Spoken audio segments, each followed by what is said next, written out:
Trefuje se Paul Bass a i takový je fotbal.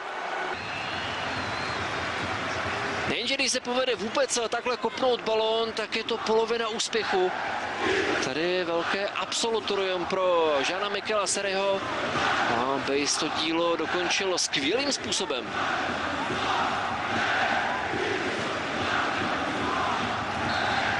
Krásně Seri uspěl proti Bakajokovi, Belanda. Balotelli nebyl v offsideu, Mario Balotelli! 2-0 pro Nice!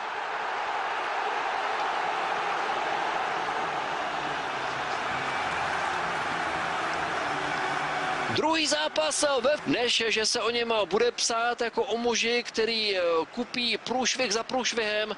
Offside to nebyl ani náhodou. A Balotelli ukázal, že i když toho moc neodehrálo v posledních měsících, tak rychlost mu zůstala a zakončení o tom ani netřeba hovořit. Jeden kontakt, druhý, třetí, prásk. Balon ještě skočil, co bylo smutné. Stávají.